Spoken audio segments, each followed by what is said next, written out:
Olá amigos, amiguinhas, estamos aqui reunidos em nome de Deus e do Mestre Jesus para que possamos refletir sobre o Evangelho à luz do Espiritismo. Deus abençoe a todos e que a paz de Jesus nos envolva. Para o nosso Evangelho Dominical, Evangelho de Jesus segundo o Espiritismo, estamos no capítulo 17. Sede perfeitos. No item 3, o homem de bem. O verdadeiro homem de bem é o que cumpre a lei de justiça, de amor e de caridade, na sua maior pureza. Se ele interroga a consciência sobre os seus próprios atos, a si mesmo perguntará se violou essa lei. Se não praticou o mal, se fez todo o bem que podia, se desprezou voluntariamente alguma ocasião de ser útil, se ninguém tem qualquer queixa dele, enfim, se fez a outrem tudo o que desejara lhe fizessem.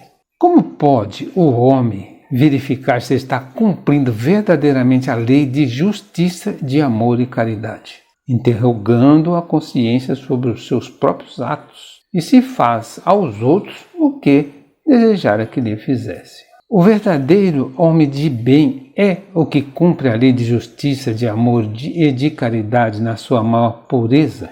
O verdadeiro homem de bem é o que cumpre a lei de justiça, de amor e de caridade, na sua maior pureza. Temos mais sobre isso lá no Livro dos Espíritos, no capítulo 2. Deposita fé em Deus, na sua bondade, na sua justiça e na sua sabedoria.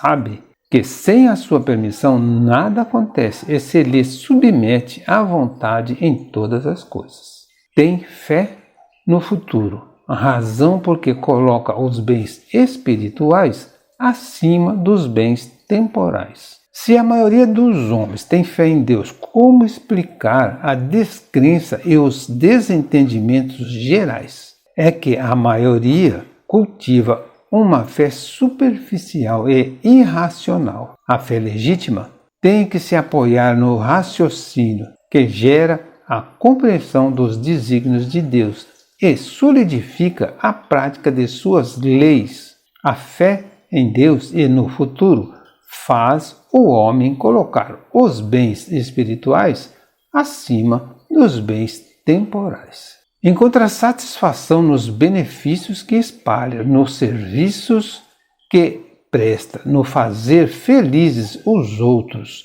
nas lágrimas que enxuga, nas consolações que prodigaliza aos aflitos. Seu primeiro impulso é para pensar nos outros antes de pensar em si.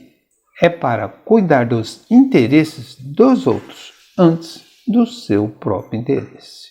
O homem de bem é bom, humano e benevolente para com todos, sem distinção de raça nem de crença, porque em todos os homens vê irmãos seus. Respeita nos outros todas as convicções sinceras e não lança anátemas aos que, como ele, não pensam. Anátemas reprovações. Em todas as circunstâncias, toma por guia a caridade, tendo como certo que prejudica ao trem com palavras malévolas, que fere com o seu orgulho e o seu desprezo a suscetibilidade de alguém, que não recua à ideia de causar um sofrimento, uma contrariedade, ainda que ligeira, quando a pode evitar. Falta ao dever de amar ao próximo e não merece a clemência do Senhor. Por que os sentimentos de caridade e amor ao próximo estão incluídos entre as qualidades do homem de bem?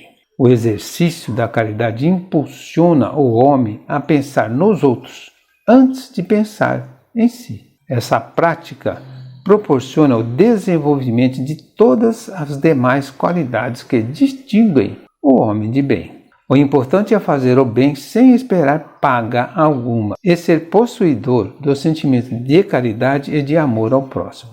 Se o homem é bom, humano e benevolente apenas para um grupo de pessoas, ele é um homem de bem?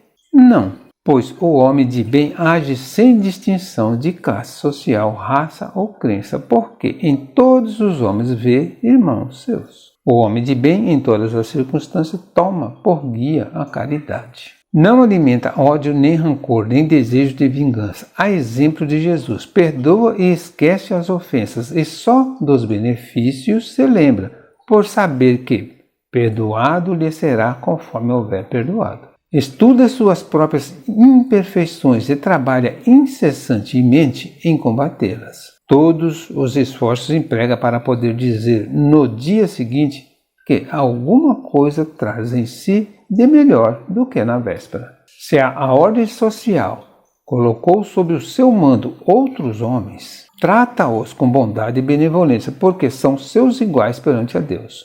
Usa da sua autoridade para lhes levantar o moral e não para os esmagar com o seu orgulho. Evita tudo quanto lhes possa tornar mais penosa a posição subalterna em que se encontram.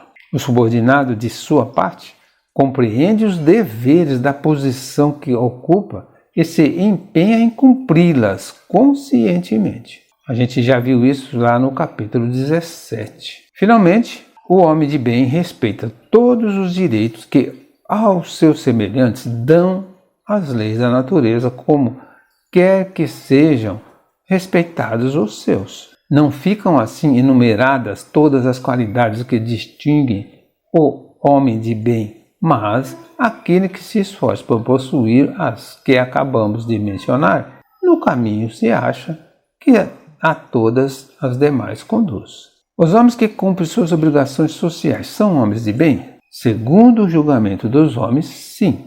Nem sempre, no entanto, perante a Deus. A educação humana que não tenha suporte no Evangelho é um verniz que desbota a menor contrariedade, transformando homens cultos e bem vestidos em feras humanas. O homem de bem respeita todos os direitos que os seus semelhantes dão às leis da natureza, como quer sejam respeitados os seus. Qual o caminho para sermos homens de bem? O Evangelho de Jesus é o caminho, a verdade e a vida. Trata-se de um código de conduta de caráter universal, porque é baseado nas leis de Deus. Conclusão. O verdadeiro homem de bem é o que age de acordo com as leis de Deus, sabiamente prescritas por Jesus em seu Evangelho, isto é, cumprindo a lei da justiça, do amor e da caridade na sua maior pureza. Isso está lá em Coríntios 1, capítulo 9, versículo 22. Encerramos aqui mais uma parte do capítulo 17. Sede perfeitos. Senhor meu Deus e meu Pai, eu te agradeço por tudo o que me tens feito em minha vida, pela alegria de viver, por minha família, pelos meus amigos, pelo ar que respiro e pelos dons que me deste. Um bom domingo a todos, que a paz de Jesus nos abençoe sempre.